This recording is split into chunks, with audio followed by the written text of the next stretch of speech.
to review. When we look at this next chapter, we left off with this slide and we drew Lewis structures. Okay?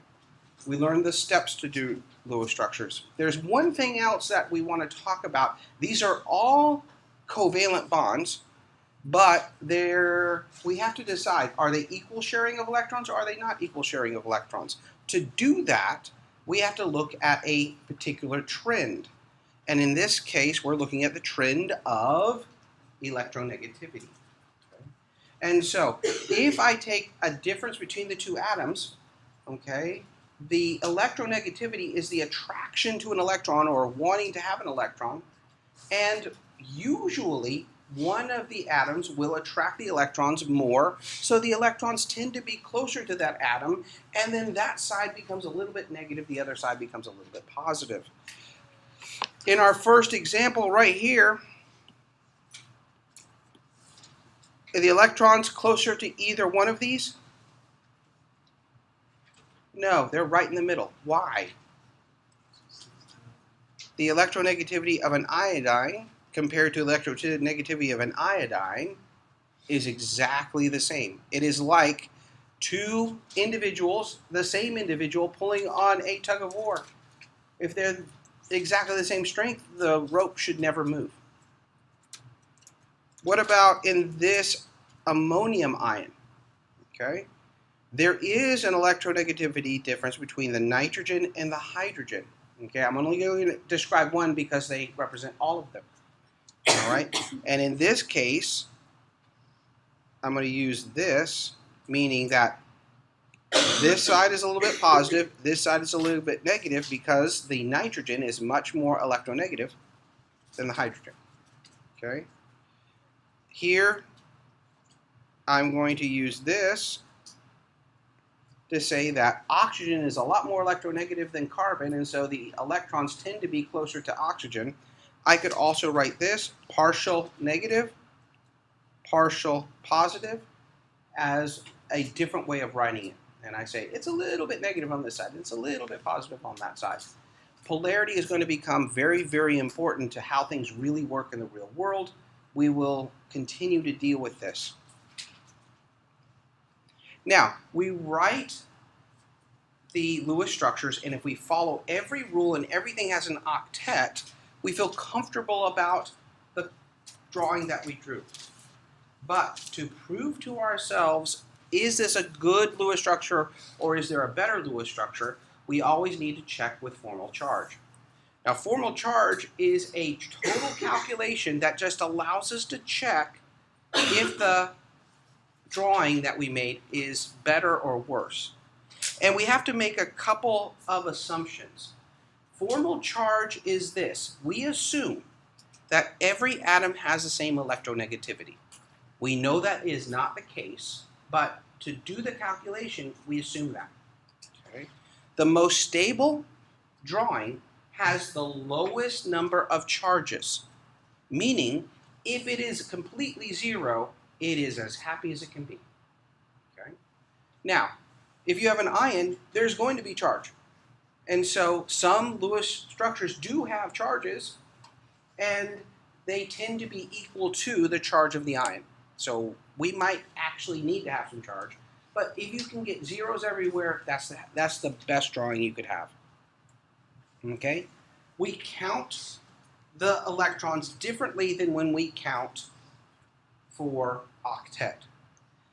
In terms of counting how many electrons are assigned in the Lewis structure, we do this. Okay, I'll give an example. Element A.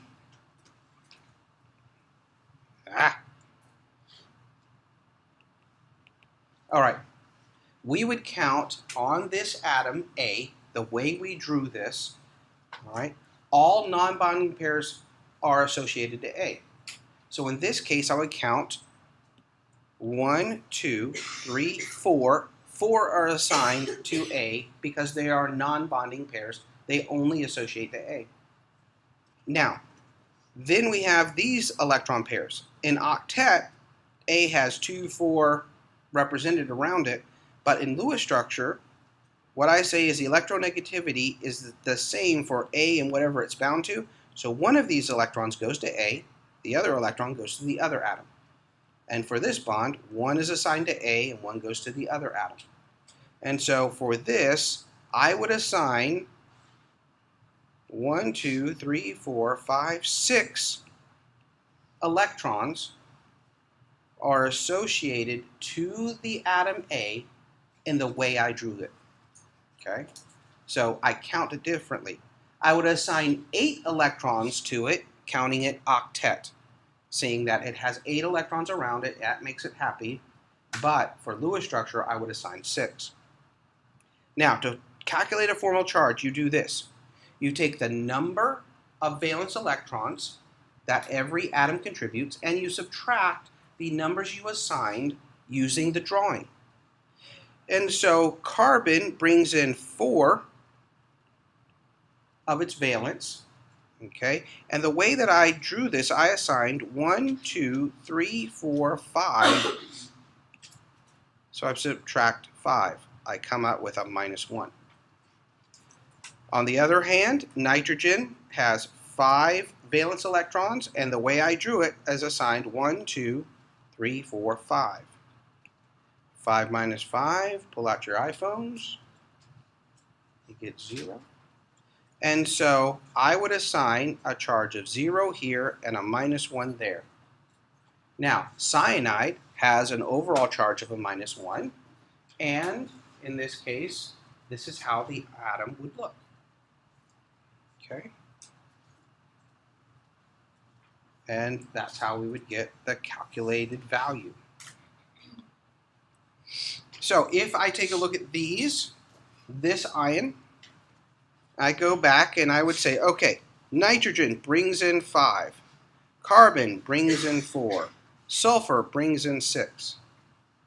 The way I have drawn it, 1, 2, 3, 4, 5, 6, 7, okay, that becomes a -2. In the carbon's case, 1, 2, 3, 4. 4 minus 4 is 0. That seems to be good. And in this case, 1, 2, 3, 4, 5. So 6 minus 5 is a -1. Okay, got that.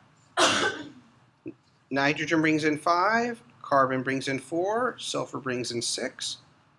The way I drew it this way, 1, 2, 3, 4, 5, 6. 5 minus 6 is a -1. In this way that I counted it, for carbon, 1, 2, 3, 4. 4 minus 4 is 0.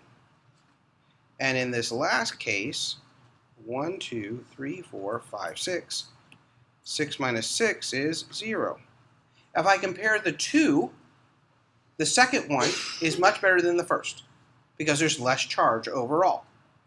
But is that the best one? Well, let me check my last option.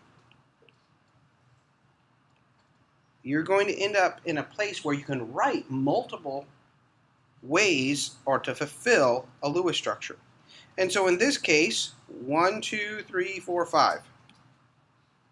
5 minus 5 is 0.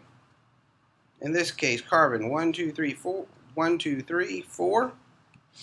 4 minus 4 is 0. Carbon seems to be 0, happy all the time. And in this case, 1, 2, 3, 4, 5, 6, 7. Okay. Then you have a case in which I have 2 zeros and a -1. Now I'm going to eliminate this one completely. That's not right because I have lots of charge. Then I have 2 that are similar. What makes me decide which one's better is this. Which atom has more electronegativity, okay? Because that's where the negative charge will reside. And so we will say the nitrogen having more electronegativity means that the negative charge will be there most often. And so this is the best Lewis structure of the ones that I could draw. Okay, so let's look at this. All right, rules. to draw a Lewis structure. First of all, figure out how many lone pairs you have. Okay? Not lone pairs, valence. Nitrogen brings in 5. Carbon brings in 4. Oxygen brings in 6. Do I have any other electrons to deal with? Yes. Why? The negative. I get 1 more. Okay? If I add all of those up, it becomes 16. All right?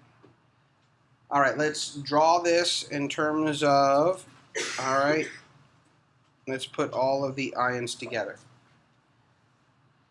How many electrons have I used in this step to make bonds between everything? 4. I still have 12 to use, right? The next rule I say is fulfill octet on the outside ones. 1, 2, 3, 4, 5, 6. 1, 2, 3, 4, 5, 6. I've used 12. How many go on the central atom? 0.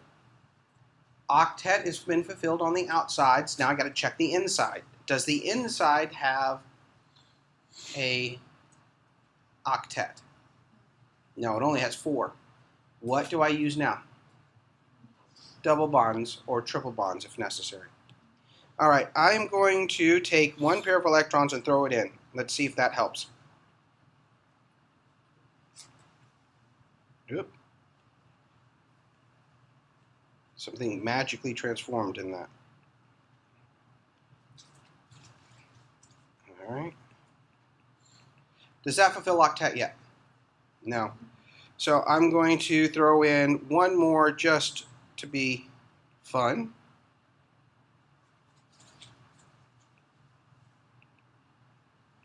Have I fulfilled octet for the carbon? Yes. Is that the only way I could have done it? No. I could have, instead of throwing that other pair, I could have done this to get this.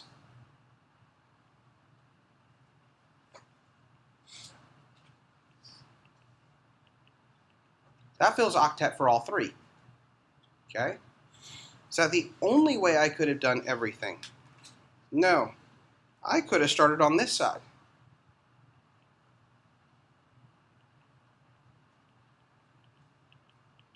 Okay? And that's not correct yet. If I throw in a pair of these, I come right here. So I'm not going to do that. But if I take a pair of those and throw it in,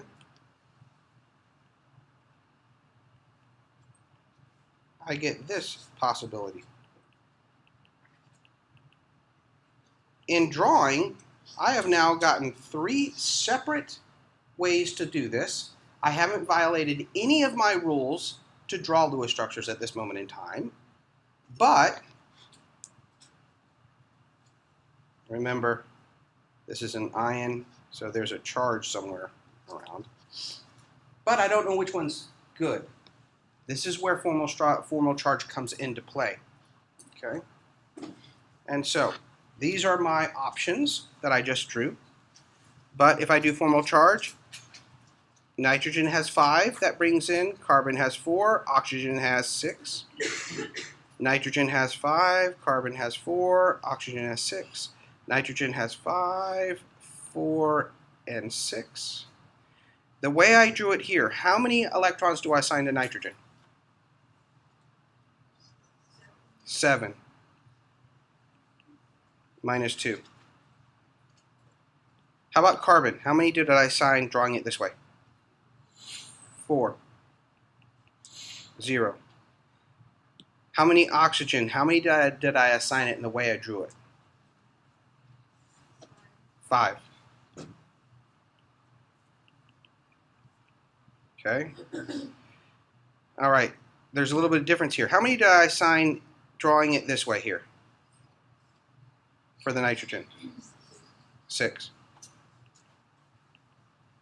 Carbon, 4.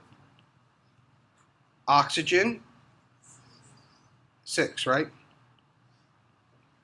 Between I and I wins right now. Okay, let's check the last one. For nitrogen, how many did I assign? How many? 5. How much for carbon? 4. And how many for oxygen? 7.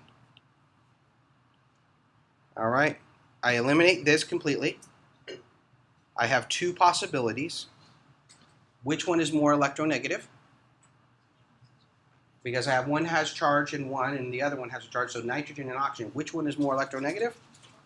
Oxygen. And so I would predict that this is the correct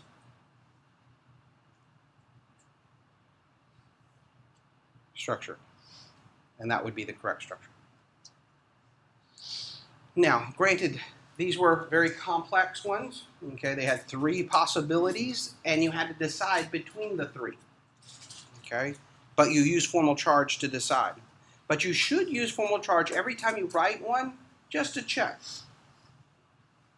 Okay, there is a time in which you can write 2 separate structures, and there isn't a reason to say one is better than the other.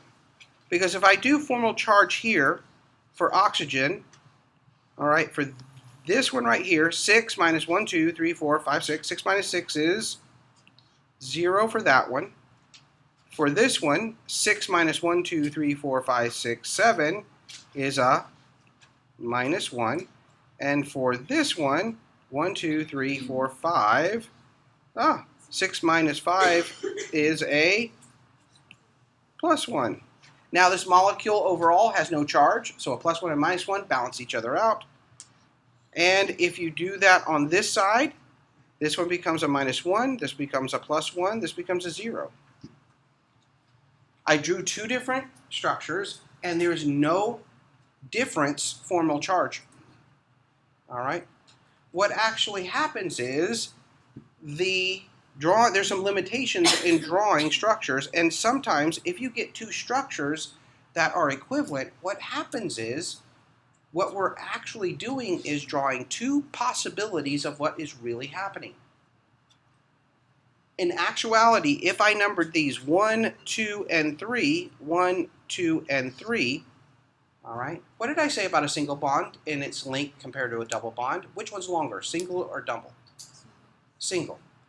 If I drew this Lewis structure, I should have 1 long bond and 1 short bond. Okay, if I put it into an instrument and measured the bonds. But if I put this into an instrument, what I actually measure is 2 identical length bonds. It's not as long as a single, but is not as short as a double. What happens is, in real life, that double bond bounces back and forth. And so some of the time it's double bond in one way, and some of the time it's double bond in the other way, and it's half and half.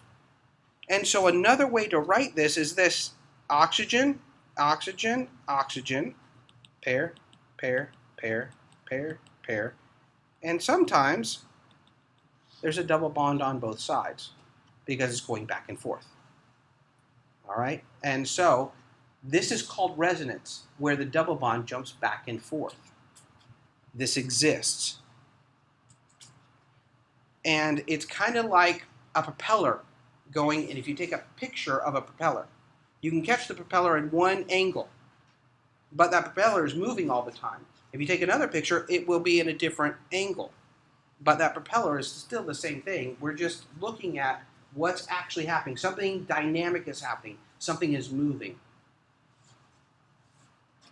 An example of this is a molecule called benzene, in which the double bonds can be in one orientation or the other inside this ring. And so a lot of times we will use this circle that says they are jumping around inside there, moving around, and they're partially double bonded throughout the entire sequence. And so if you can draw 2 structures that are equivalent in formal charge, that means part of the time it looks like one and part of the time it looks like the other.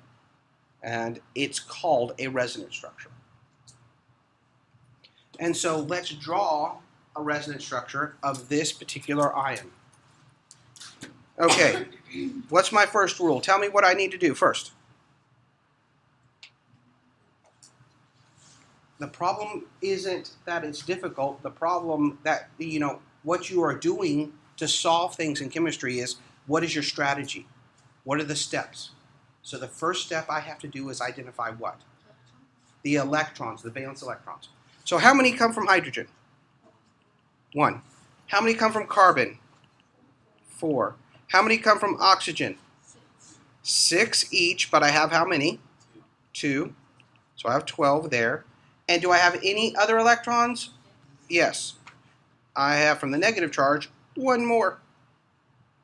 So in this case, I have a total of 1, 2, plus 4 is 6, plus 12 is, I've got to take care of 18 electrons when I draw this. The central atom in this will be carbon. Okay. Now, what do I do next? You have to at least put 1 bond to everything. Hydrogen, oxygen, and oxygen. Okay? Because they have to be connected together, because I said this was a molecule. How many electrons did I use? How many? 6. I have how many left over? 12. My next step is to do what on the outside atoms? Fulfill what? Octet. What about hydrogen? How many electrons fulfills its octet? 2. How many is assigned by the way I drew? 2. So I'm done with that one. But what about oxygen? How many more do I need? 6. I need 6 for both of them. How many electrons did I use in that step? I used 12, right? So I have 0 to go onto the central atom. Now the central atom doesn't fulfill octet. What do I do then? I add a double bond. Okay? So if I take one of these pairs of electrons, I will create this.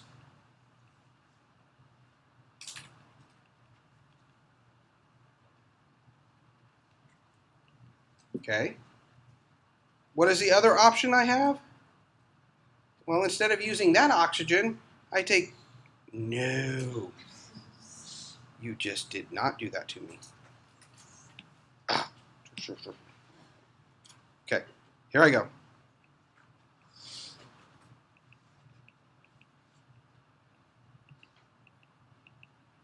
Okay, and then I said I put that in, and I got this.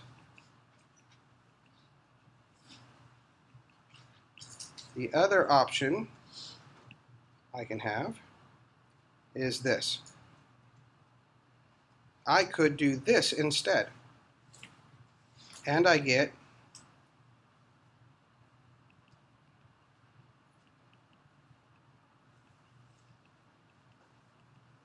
okay, I have no other options, okay, in drawing this. Which one is better? Or what do I have to do to figure out betterness?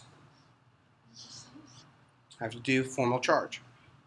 All right, for formal charge, this hydrogen up here brings in 1 and is assigned 1, so that's a 0.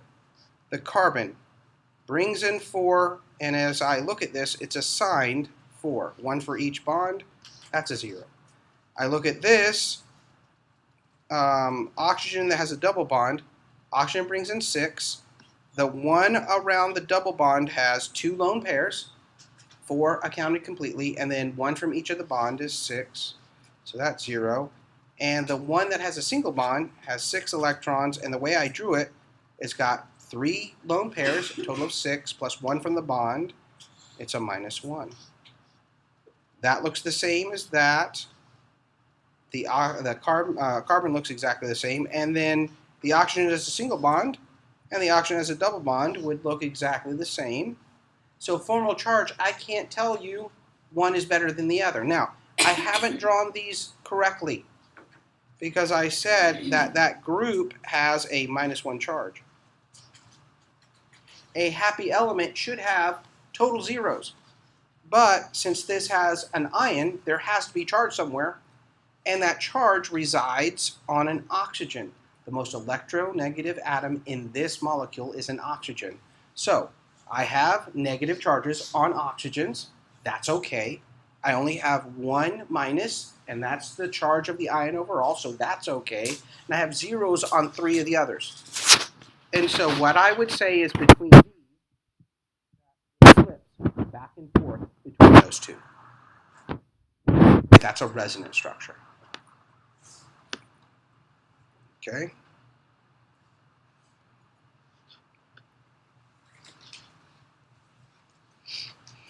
All right. Here are the two that would be drawn, and they are equivalent. And we would use this. Do you see the arrow that I have? It's a different arrow. It is one that has an arrow on the front and the back, meaning that it goes back and forth. Okay, if I wrote two items. Ooh, name this for me. You're all going to fail the test. Come on, name it. Sulfite.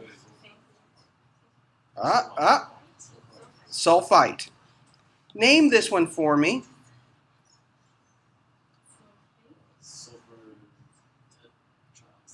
Sulfur tetraoxide.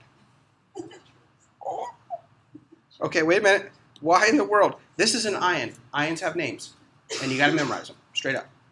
There's no easy way about this one.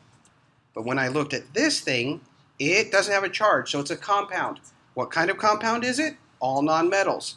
All nonmetals is molecular compounds. I use di, tri, tetra stuff. Okay? Ooh, that's a sneaky question. Okay, I can draw these, and they actually come up to different Lewis structures. Do you see them? Here is the sulfur trioxide. Okay? If I look at this, this causes a resonance structure. All right? And here is the sulfite ion. It has more electrons. Do you see the difference? This has a -2 right here. Do you see the difference between this structure and that structure? There are 2 extra electrons in there. Okay? Where is the actual charge? If I actually looked at the Lewis structures, okay, or the formal charge, the oxygens right here, okay, would be, they have 6 valence they bring in. The way I draw it is 7, so that's a -1. This is a -1. That's a -1. The sulfur, on the other hand, is 6. And the way I drew it says 1, 2, 3, 4, 5. -5. That wasn't 5. That becomes a +1. If you add up all of those charges, what does it become? A -2. There's where the charge comes from. Doesn't look like sulfate. The sulfite ion is very happy, but it has charge, so it must have charge somewhere in there. All right, and so there is definitely a difference in how I would draw these based upon how many electrons are there. Okay, and if I put them into an instrument, what we actually see is the sulfur trioxide's bonds are short. They're not as short as a double bond, but not as long as a single bond. Okay? And so what we see is the fact that it behaves like it's moving between those 3 structures. But if I put the sulfite ion in an instrument and measured its bond lengths, the bond lengths are closer to single bonds. And they're all single bond length. And so that helps us identify that the bonds in the sulfite ion are single bonds by making a measurement. All right, we try to get things up to octet because octet is happy. But there are times when octet is violated. All right, octet can be violated under these 3 circumstances. 1, if you have an odd number of electrons, you'll never get to 8s. There are some atoms that have odd number of electrons when you add them all up, and so there will be a lone pair of electrons. This is called a radical. If it's 1 electron is in the molecule itself, rare, but happens. There can be less than octet, all right? But if you become less than octet, then the formal charges really need to prove that it's that way. And usually what you're going to get is the formal charges on every atom is 0 if the molecule is neutral, or you have charge that is equal to the ion.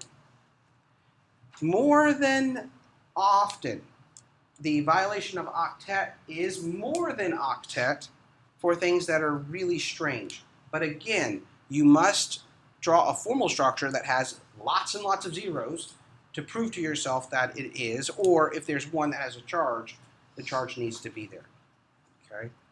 And so a couple of examples would be here with the ion that has iodine and 4 chlorines plus an electron. So if I do that, iodine brings in 7, chlorine brings in 7 each, times 4 is 28, okay? And then we have an electron for 1 more. Oh my goodness gracious, great balls of fire. All right, that's 36 electrons I have to deal with. That is a lot of electrons. All right, iodine into the center. Chlorine, chlorine, chlorine, chlorine. I have used 8 electrons. Beautiful. I now have carry the 28 electrons left, right? Okay. All right, that's good. Fulfill the octet on everything on the outside. 1, 2, 3, 4, 5, 6. Gets up to 8. 1, 2, 3, 4, 5, 6. 6, 5, 4, 3, 2, 1. 1, 2, 3, 4, 5, 6. All right, how many electrons did I use? 24. I have a 4. Where do those electrons go? When you have leftover electrons, where do they go? On the central atom. All right, check the octet for iodine. How many electrons are associated to iodine when I do octet? 2, 4, 6, 8, 10, 12. Does that fulfill octet? No. 12 does not equal 8. So that is not good. So now we need to figure out, is this okay? All right, formal charge. For the chlorine, it brings in 7. The way I draw it, 2, 4, 6, 7. 7 minus 7 is 0, and all the chlorines are zeros. One thing I forgot, this entire group should have a -1 charge. So the -1 charge is not on the chlorines because they're zeros. So what about iodine? Iodine has, oh, you did not do that. Okay, oh, well, there we go. I can do that. Iodine here has 7 valence, and the way I drew it, 1, 2, 3, 4, 5, 6, 7, 8. A -1. 0, 0, 0, 0, and a -1, when I add them all up, become -1. This is a legitimate Lewis structure. It follows fulfillment of all the rules except for violating the octet on the inside, but when I add up charge, it becomes a charge of the ion. This exists. Now, when you take a look at atoms that could or could not violate octet, more than 8, it can only be atoms that are in 2p or below. Okay? They have the possibility of mixing together some potential d electrons, and that's what happens. When you violate octet above, you're actually using the d electron spaces that might be available. And so, in this case, anything in the top vertical row from 5 to 10 cannot violate above 8. They can only have 8. Once you start 13 and below, there is a possibility that you can have atoms. And so if you take a look at this, the only one that cannot violate in that list is carbon. The Lewis structure at the xenon difluoride would be this. You check formal charge. 7 electrons are brought in from fluorine. The way I assign it is 7, so that is a 0, and that is a 0. Xenon brings in 8 electrons because it is a noble gas. The way that I drew it has 2, 4, 6, and 1 from each bond is 8. And so theoretically this is possible, and this one exists. So we can violate octet under very special circumstances. All right?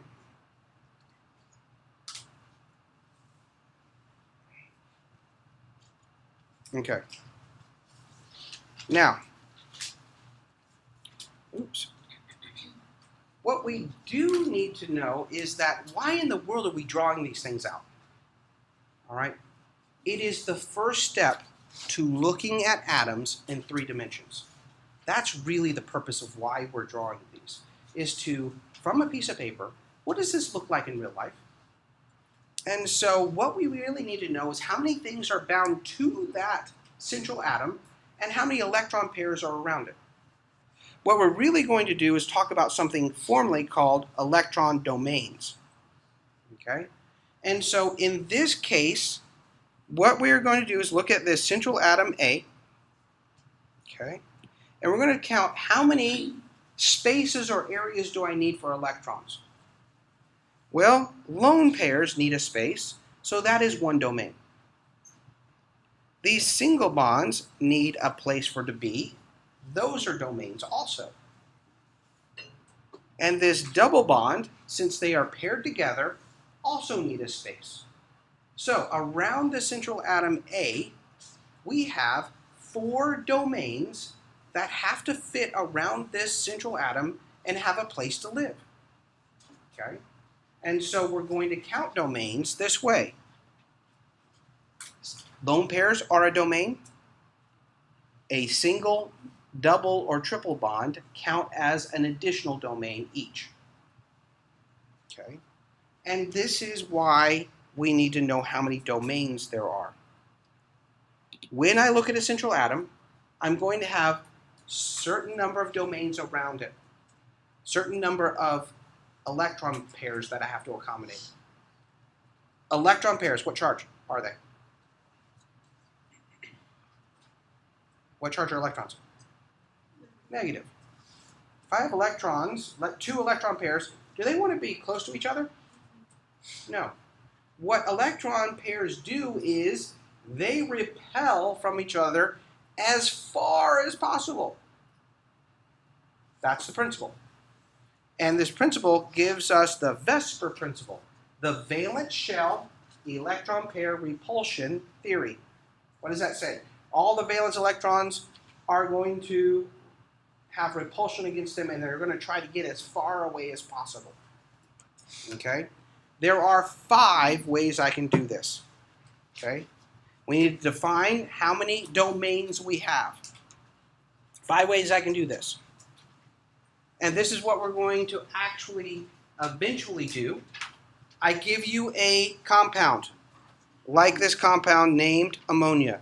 You will draw a correct Lewis structure. Okay?